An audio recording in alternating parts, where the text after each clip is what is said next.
We are into the closing stretch. I don't even know if we can say closing stretch on. We are into the final.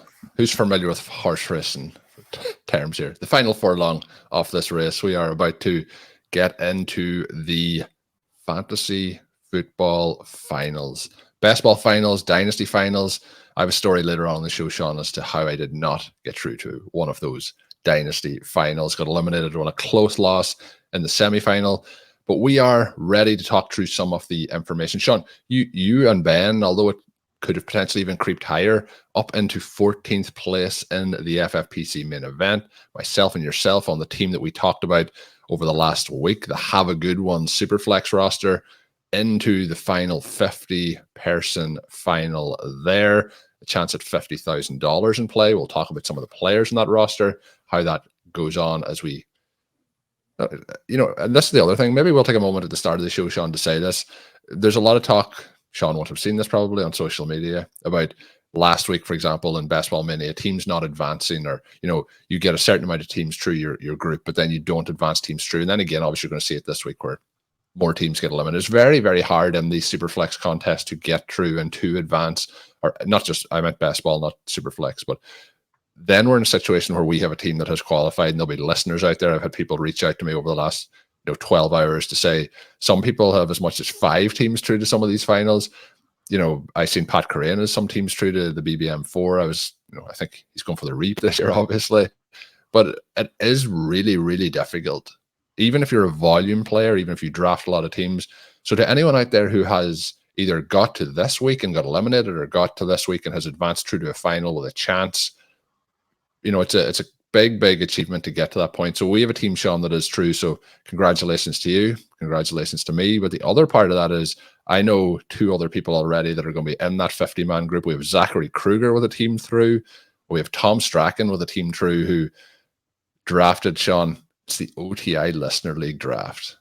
I haven't told Shawn this up until now, but yeah, so it's pretty cool. There's some RotoViz, some OT crossover there.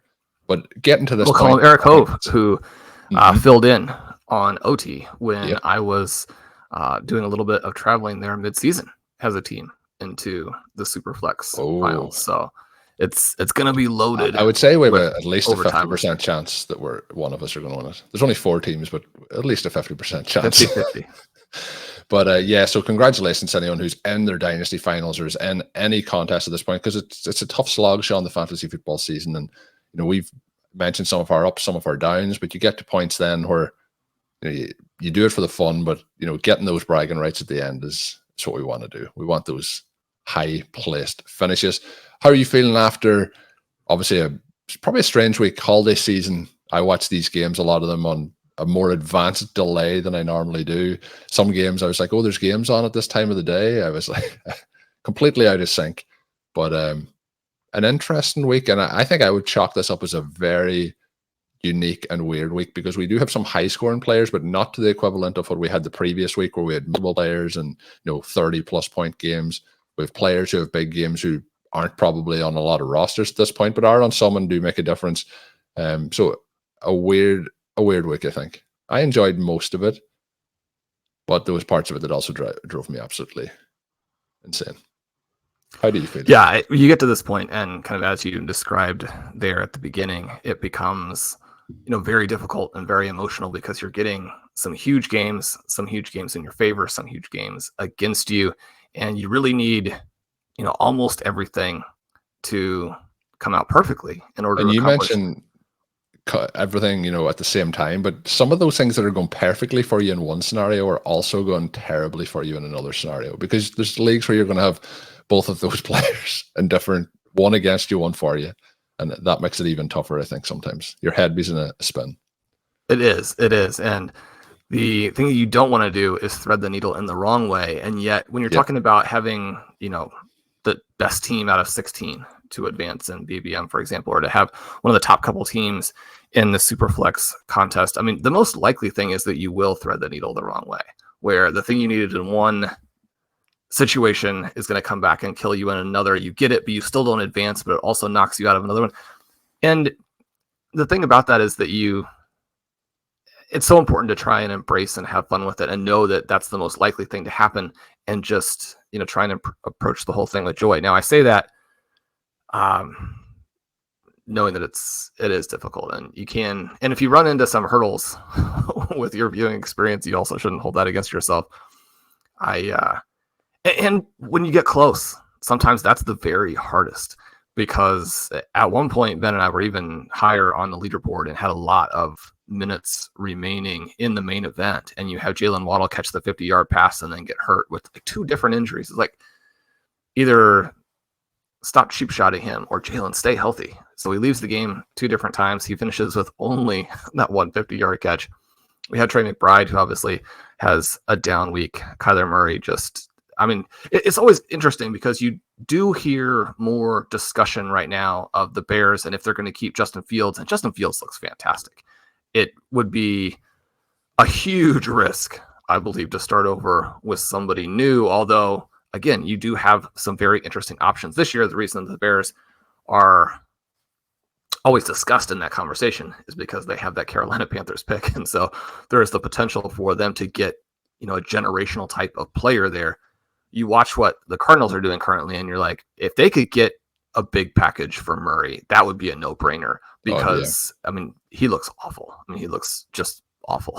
And so you tend to hear the discussion of those 2 players in, I think, a weird or uncalibrated type of context, and yet that context is skewed a little bit by the picks that the different teams have. Although, again, obviously the Cardinals are screaming up toward the top there too in terms of what they are actually looking at. But Colm, I think the most,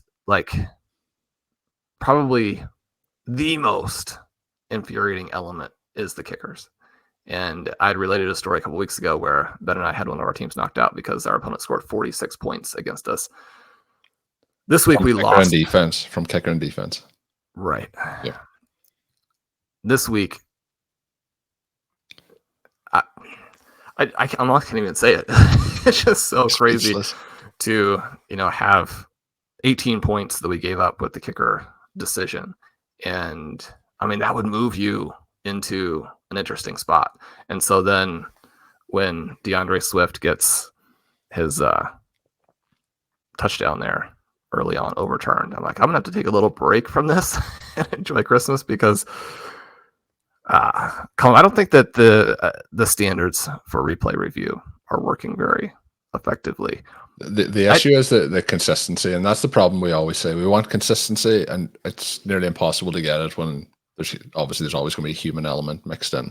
But Shawn, the kickers we've joked a lot about wanting to have an extra flex spot for some, particularly our main event team, which didn't go great this week, but had been going better. And there was a lot of, and I think it would have went better this week if we had an extra flex spot. The kicker spot, can we change that to the flex spot? That will be at least an option. But it has been infuriating for you in that situation, because in that particular contest that you mentioned, the variance for you with your 2 kickers was quite extreme. And over the last 2 weeks, we've made weather-related decisions on our 2 kickers. And each week, the game where you think worse game script, worse weather, everything is pointing you in the other direction, and the kicker who you set scores the most points. But the one thing I would always say, and the same with the one that you had this week, is the process. We talk about the process of making those decisions. And there is situations where you could say, for example, one of the match that I lost this week by the 0.05 points, I sat Gabe Davis in that. And I was like, if I had just played Gabe Davis, I would have won by Gabe Davis had scored 0 points in 4 of his last 6 games. 0. Yes. So the process was correct. The result was not correct. And this is where the process versus the results can be different. And again, when it comes to the kicker conversation, you can only do your process, and the process will be, hopefully, if your process is good, will be right more than it's wrong. But at the moment, Shawn, the process, the kickers are not agreeing to the process. Well, it's just, you can use a process that makes sense with the kickers, and there are some things you can try and do to help yourself, but mostly it just isn't going to matter. Yeah. So that part ends up being frustrating. Colm, I have a question for you. Were George Pickens and Amari Cooper invisible this week? Because they did some things that they should not be capable of doing. Are you talking about the 2 greatest wide receivers of all time? Is that the 2 players? Yeah. George Pickens, Amari Cooper was not invisible, but the defenders did not want to tackle him. And he actually made, I have to hands up Amari Cooper, some incredible catches in this game. Sideline catches, toe tapping catches, but like he had a day, but he was against, you know what it was? The defenders were invisible, Shawn. The defenders were invisible. Invisible or ghosts. I mean, they've got to. Well, they were invisible as well on George Pickens, long receiving touchdowns because they're there for a competitive catch, but they weren't there after the 35-yard line. They were invisible.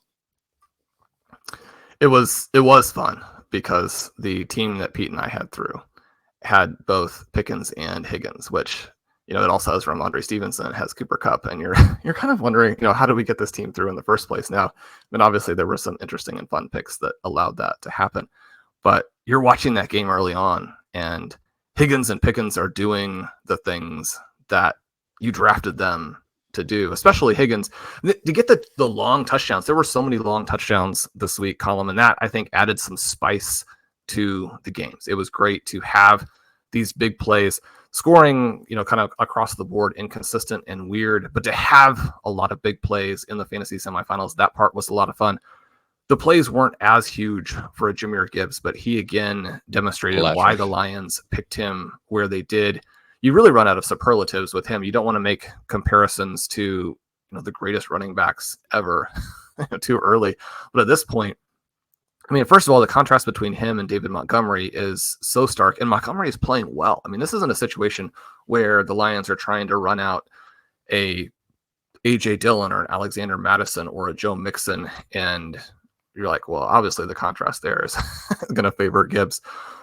Montgomery's playing well. You almost can't take Gibbs off the field. He is doing so much for the Detroit Lions. They still try and lose this game. Colm, one of the most fun performances this week, and I kind of would have liked to see him come out on top in it simply because the Lions have such a pathetic final kill the clock type of attempt. Anytime you see that, you really just want the other team to go down and score and win. Punish them. Even if you're a big homer for the other side. But Nick Mullins, 411 yards, a couple of touchdowns there. You have, listen to these longs for the players. Justin Jefferson, 29-yard long. KJ Osborne, 47. Hawkinson, 24. Brandon Powell, 26. Josh Oliver, 33. Johnny Munt, a player you might not realize is in the NFL, 23.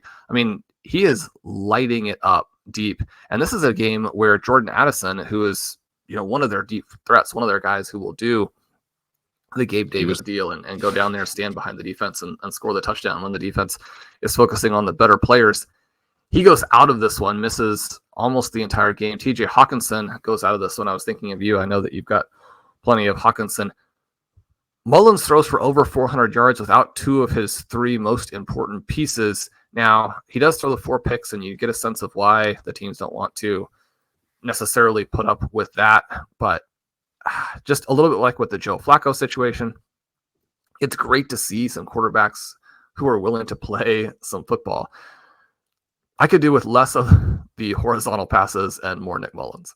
Yeah, the other thing was interesting in this is they did just decide we're not going to run the ball here. So there's 11 total rushing attempts in that. One of them is a Nick Mullins 1-yard run. We have Madison minus 1 yard. So 11 for 17 and a touchdown. Chandler getting the touchdown pretty early in the game, but they just go to the air after that, which was also interesting because of losing out on the wide receiver and the tight end that you mentioned. But Justin Jefferson, 141, 1 touchdown, 6 receptions on 10 targets, and he took some massive shots in this, some amazing catches for him.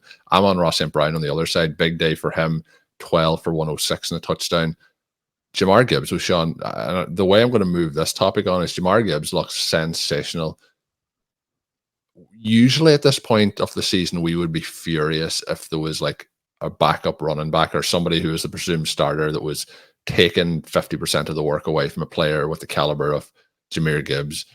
But David Montgomery is, at least a top 15 running back this season in the NFL and has done really well. But Gibbs is just amazing. And the way I'm going to transfer this over is, where should Gibbs be going in 2024 drafts? Because the question I'm going to put to you to feed into Breece Hall's conversation is, Blair asked me on the RotoViz report this week, should Breece Hall be in conversation for the 101?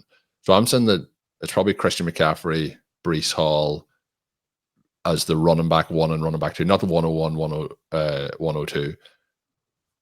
But it's going to be pretty hard to not have Jahmyr Gibbs right there with Breece Hall next year. How are you feeling about that? Their question about the early running backs next year, but move it in then to Breece Hall is just incredible. Yeah, a little bit will depend on how Kyren Williams finishes up. He has been so flexible for the Rams and is going to take a lot more of the workload. The Rams have been very dynamic offensively, and we know that they have been able to create a lot of fantasy value for individual running backs in a variety of different types of situations. And, when you think through, it's like pretty obviously Kyren Williams is not the same talent as a Todd Gurley, but he might have more flexibility in terms of what he brings to the table. Now, he's had a little bit of a fumbling issue. It was so frustrating and disappointing this week to watch James Cook struggle with that, and something that seems like it could be a real issue for him going forward, where it was nice to see them go back to him after the fumble. Obviously, the Rams have gone back to Kyren Williams after he has fumbled. That's almost certainly the right way to do it, and yet there will be a breaking point for a player, especially in a situation like Buffalo, if they lose that game when they've had so many fluky losses, including losses to teams where they really shouldn't be in a close game, like with the Chargers this past week. But when you're looking at the situation that these guys are presenting, it really does, I believe, come down to those 4 players. No one else is particularly close because of the age situation and the offensive situation for Kamara, even though he's actually leading the NFL in expected points coming into this week.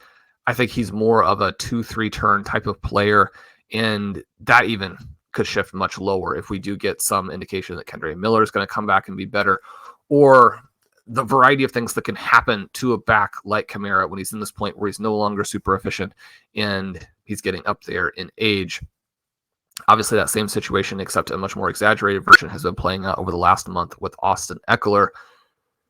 Jahmyr Gibbs, a more explosive day again. Yesterday has had these big ups and downs for the Giants, but most of the rest of the backs, we're talking about players who, in this version of fantasy where you have to be loaded up with the wide receivers early, and that doesn't mean that you have to go with, 0 running back. It doesn't mean that you couldn't take a running back in the first round, but you're going to have to be very, very selective in terms of how you approach this. Any back that you take in the first 6 rounds really has to have extreme upside. That's one of the reasons why we targeted a James Cook. It's one of the reasons why we targeted a Gibbs, why we targeted Breece Hall.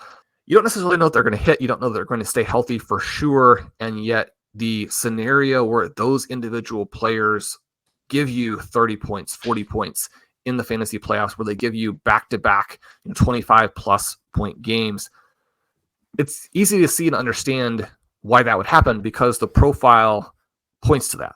Right? You're targeting those players for a reason, a historical template that you can point to and say this will work. Any back that doesn't have that isn't going to be an option in the first 6 rounds next year. The backs who do have it probably are going to go very early, and you have that battle between them and the superstar wide receivers. That first round, one of the things that's been very exciting, I think, about the last couple of weeks is that the fantasy first round, and this is something that Ben and I found when we did our exercise projecting this at midseason, the first round and potentially the first 13, 14 picks in 2024 look extremely exciting.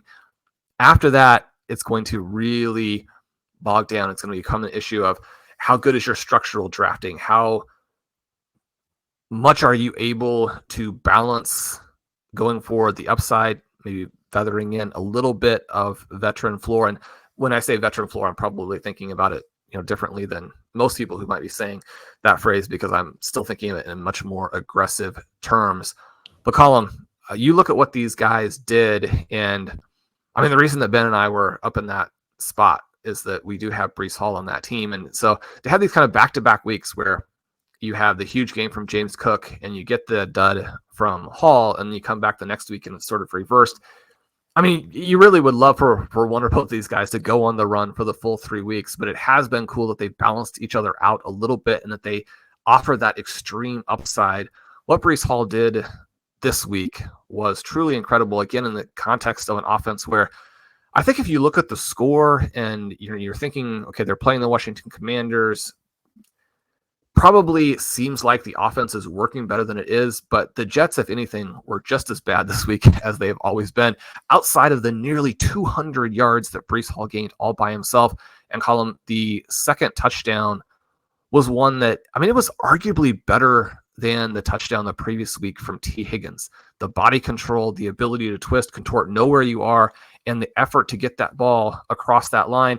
Now, we have to be careful when we're giving people credit for effort that is touchdown related, because we know that just human nature, it is easier to make an extraordinary play when you're going to be your own hero. After the play, you're going to be celebrated. You scored a touchdown. It's more difficult to make the heroic play when you're out on the edge blocking for a teammate.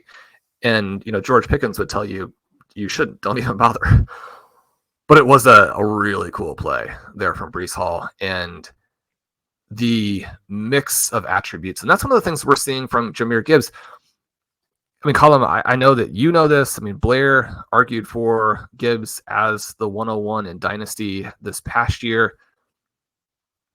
We considered and at points had Gibbs in that same tier with Bijan Robinson.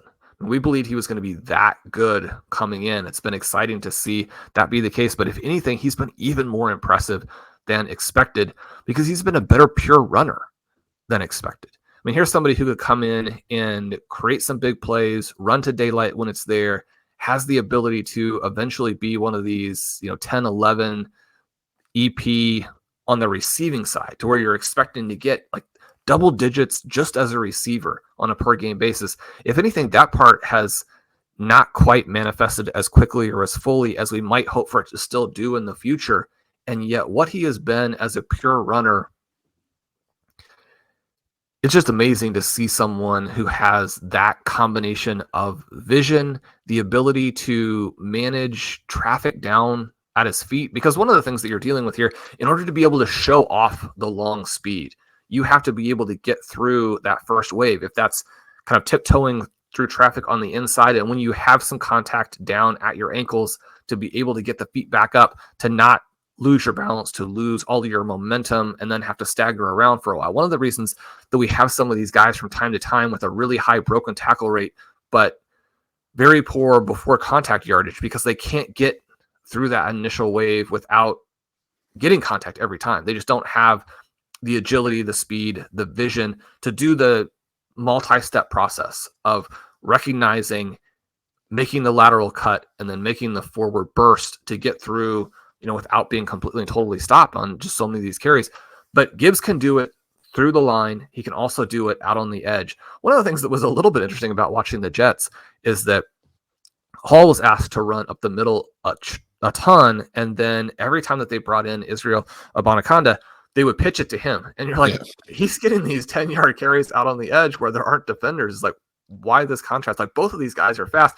It is encouraging if you have some Abanikanda shares, because, I mean, he's such a fun young player where the elite speed, the elite athleticism, and with a guy who's very sizable, you could see him being one of these players who emerges as a high-end RB2 in a zero RB scenario sometime in the future. Now, the tough part there was that it probably requires something unfortunate to happen to Breece Hall, which we don't want to have happen.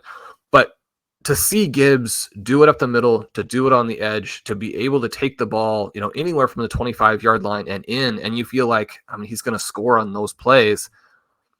It's tough. I mean, you and I were rooting for the Sam Laporta, Amon-Ra, Jared Goff trio, and you're like, nope, Gibbs is just going to score from too far out. And that's great for the Lions. It's great for Gibbs fantasy managers.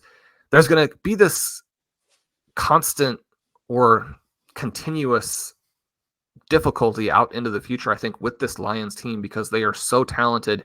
It's very much like the 49ers, to where that split on an individual week basis is going to give you some heartache and some heartburn. And you just have to be okay with the fact that the points are going to come in chunks.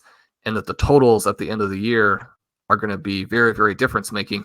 You get through a week like this, coming off of what Sam Laporta did in week 15, and you can't help but be a little bit disappointed.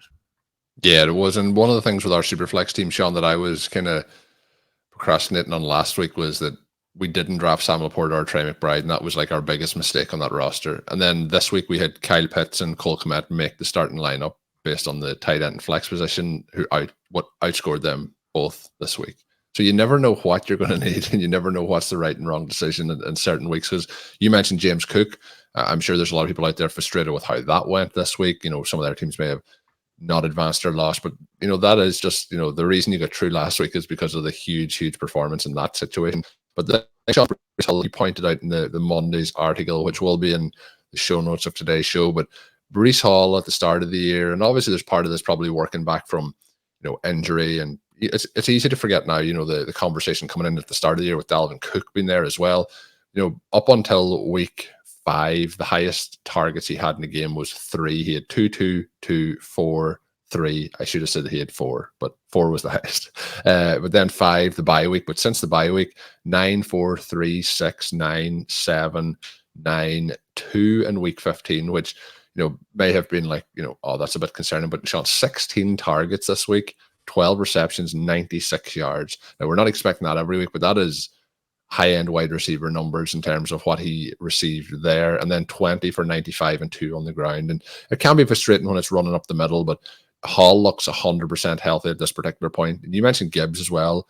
There was some clips obviously circulate after games of impressive plays, but there's a couple of plays in particular where I think the defender makes a great tackle on 90% of the rest of the NFL, maybe even a higher percent, but they're just diving at shadows. Like, he has made a cut so quick that he is gone, and the defenders are just diving at air. So just impressive again, going back to Gibbs, but awesome to see Hall's performance this week. But Shawn, something that wasn't awesome and has happened 2 weeks in a row was Sam Howell been taken out. But watching this game, there was no way other than to take him out. 6 for 22, 58 passing yards, 2 interceptions, 1 sack for 13 yards. So the positive here is the sack number was low, but also everything else was low, including the completions and the yards. What are, it's obviously, we've talked a lot about Howell throughout the season, but it feels like at the moment that we talked earlier, but sometimes when we're watching games, your head can be in a spin with frustration. But I think at the moment there's so much going on in terms of he's trying to avoid the sacks. He's trying to make sure the play is not, going to be an error from him. And it's kind of a case where I think that he's really overthinking it. And this last 2 games is by far the worst stretch that we've seen from him. I still have hope that it improves, but what's your thoughts on Howell? The part that's we mentioned last week is the change around when Brissett has come in, and it's, in my opinion, it's not just a case of Brissett is lighting things up. I legitimately think there is a difference in how the team around him, offensive line, wide receivers, and so on, are playing after that change, because it is looking like 2 different teams with 2 different quarterbacks when that change is made. Yeah, there just are a lot of different things going on. The other thing, sorry to interrupt, is the defense is a bit softer as well based on the score when he's coming in. He's come in 2 weeks where they're well behind, and then all of a sudden they've come back into it. So the defensive scheme may also be in focus as well. Yeah, one of the things that was always a concern early is that Jacoby Brissett's actually quite good, right? I mean, he was better than Deshaun Watson last year. It's been amusing, and you could say karmic or what have you, just again sort of depending on your exact take on what Cleveland has done and what Deshaun Watson has done, what have you. But Jacoby Brissett much better than Watson last year. Joe Flacco much better than Watson this year. They probably wish they had that package of picks and money and all of that back to spend on their team, because the Cleveland Browns have put together a pretty good team outside of the quarterback position. And if they had gone a different route, we might be talking about them as the best team in football. Brissett can play, and you always knew that was going to be a threat to Howell. You have, I think, separate questions here looking at, is Sam Howell going to be an NFL starter, and is Jacoby Brissett going to be an NFL starter at some point in the future? It was always a little bit of a weird mix here, where it would have been nice for Brissett to be on a team where maybe he had a better chance to play, and if he played well, to win. I mean, this is not a Washington Commanders team that was going to be in the playoff race this season with Brissett, and with the limits that we have to the quarterback position and the extreme injury rates. You'd love for him to actually be a backup on a playoff caliber team, so that if the quarterback on that team goes down, the team's outlook doesn't really change, and the fantasy situation for the receivers doesn't necessarily change. Brissett is one of the best 30 quarterbacks in the NFL. So to see him come in against, as you mentioned, a defense that's probably playing a little bit differently with that big lead. Now, by the third touchdown drive, I mean, the Jets have to be thinking, they should have woken up by then. Yeah, what are we doing here? And so I thought it was cool to see him play well. It's not something where, we need to be rooting against Brissett in order to try and make any kind of Sam Howell take look good. The main thing with Howell is that in so many cases, he got us where we needed to be. And then you have to have the overall strength of your roster take over, at least to some extent, or at least in some of the situations. In this game, I thought it was extremely frustrating because he comes out on the first play, throws to Curtis Samuel. Curtis Samuel drops it. He comes out on the second play, throws to Logan Thomas. Logan Thomas should catch it. An easy catch there. Instead, bats the ball into the air and it's picked. I mean, those plays are both on the receivers, and it gets you off to a horrible start. Then they have a block punt. Suddenly your team is in the same case that it's been in, for a month, where you're instantly down in a big hole, and the big hole not caused by Sam Howell. Now, from that point on, he played poorly, although they did continue to drop passes. Logan Thomas had an excruciating game. He had another bad drop for Brissett when he's playing. I mean, almost the only pass that Brissett doesn't complete in his tenure there was another Logan Thomas drop. So these receivers are playing extremely poorly. Jahan Dotson has been, I think, probably the biggest bust in the NFL this year. I'm not sure there's anybody else close. Colm, any other names come to mind for you who in that first 6-7 round range? There have been plenty of underperformers. There's been George Pickens came in as someone playing poorly. There are other guys who weren't great, but Jahan Dotson, I mean, he's gone from being a first round reality pick and someone who had an interesting rookie season to a guy who, looks like he could be out of the league by the middle of the next season. He's been that bad. Yeah, there's been players, obviously, as you mentioned, have been disappointments, but based on expectations, like he would have been somebody we were thinking could ascend into that top 3 round range, for this season coming, and he has just plummeted, and it has been quite concerning as to how that has happened. There's been some flashes in there, Shawn, but yeah, it's been really, really a letdown, and concerns to see what some of the questions around the coach here, for example. If the coach was to change, Ron Rivera, then you're into situations with a player like Sam Howell, but also with Dotson, where that trajectory of an NFL career can change very, very quickly indeed. Shawn, one of the things I want to mention here when we're looking at your article this week, you mentioned Kyler Murray earlier, but the headline, we're just going to mention the headline because I want people to know what it is. Kyler Murray isn't Lamar Jackson or Justin Fields as a runner, but at least has Baker Mayfield's arm and Zach Wilson's pocket presence. So you mentioned Murray was bad. I just want people to know how bad we thought he has been over this last couple of weeks stretch. But I also mentioned, Shawn, the game that I lost in not starting Gabe Davis. That is a contest that I have lost 139.00 to 139.05.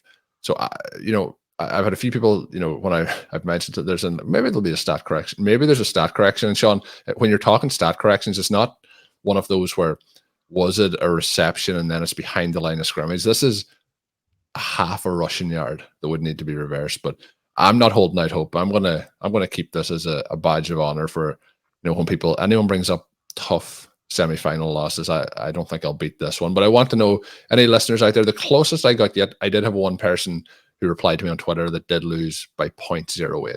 So I still have them beat by 0.03, but yeah. I was chatting with Monty last week, and he and John Lipinski had a dynasty advance situation in the FFPC where they finished 117.95 to 117.95. And so then it reverted back to victory points, assuming there wasn't a stat correction. Monty didn't update me with that. He said he was very concerned about it because they actually did have the victory point tiebreaker, but dead tie all the way to the 100th position. Wow. Yeah.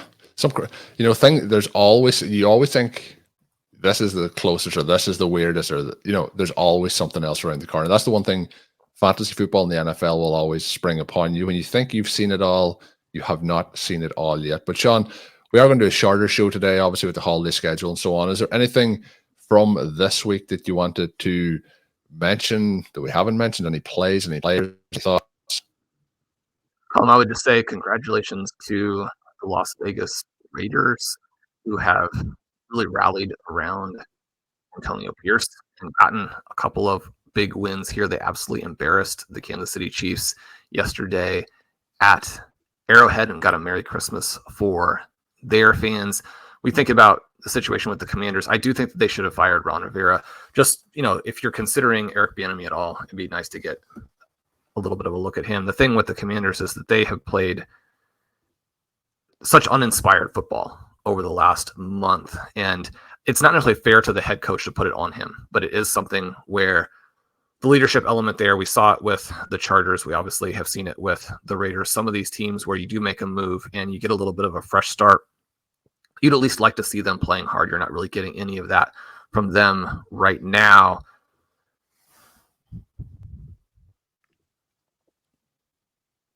I think that despite the victory, we could have made that same argument for the Atlanta Falcons. It was fun to see Taylor Heineke come out and do some of the things that he does. He obviously got a short stint earlier in the season where he wasn't able to pull off the magic that he has demonstrated on occasion. He doesn't have to be great in this one because without Michael Pittman, the Indianapolis Colts are completely and totally toothless there. The Falcons are able to hold Jonathan Taylor to just the 43 yards on the 18 carries. Kylan Granson leading the way at receiver. You really need a different player in that Alec Pierce role. He's not an NFL caliber starter. The Colts probably one guy away in their receiving core from being such an interesting team in 2024. But mostly, Colin, we want to send out a happy holidays again to all the listeners. We're rooting for you. Hope that you have fun stories from this week. It is so much fun to hear from the OT community on what they have accomplished, and also with the proliferation of contests and the number of folks in the community who play in a decent number of leagues. So much sort of heartbreak as well. So many stories of the close losses. We definitely empathize with you there. Had the close losses of our own, and we'll just keep enjoying every minute of it. You want to experience the highs, experience the lows, work through it all, and come back and enjoying your football. So, Colm, hopefully everyone had a great week 16. And as you said, we're into the fantasy finals now. So depending on Christmas schedules and all that, we'll have some more content later in the week. But we hope everyone has had a wonderful time with family, a good Christmas, a good holiday start here. We love you all. And Colm, it's been fun to be able to get on here and chat with you for a few minutes. It has been. And one of the things that I actually noticed, Shawn, last week at the end of it, I haven't mentioned this to you either, but I think we're 3 episodes away from episode 700 of RotoViz OT, which is pretty wild. I was thinking the perfect way for that to happen would be to win this best ball tournament, but we'll still have to do episode 700 regardless. But it is a fun time of year. It can be a tough time of year for people. There's a lot of pressure for people, I'm sure, family-wise, but there's also a lot of pressure when you're accumulating the end of your season. And one of the reasons, even that close loss that I shared today, one of the things that we try and do here is always be transparent, because there'll be lots of people who say they win everything, they never lose, all their teams have advanced. But it's important to also, when you do have teams advancing, to let people know how tough it is to do that, and there is ups and downs along with the fantasy football game. But Shawn, we are going to finish it there. You mentioned we'll see those last later in the week. We may have that other show. As always, subscribe to RotoViz Overtime. Get all the episodes once they are available. Happy holidays to everyone listening. Happy week 17 and all the two things as well. My name is Colm Kelly. You can follow me on Twitter at Overtime Ireland. My co-host is Shawn Siegele. His work, as always, is up on rotoviz.com. It is linked in today's show description as well. Check that out. Waiting on a stat correction. We'll see if it happens. But until then, have a good one.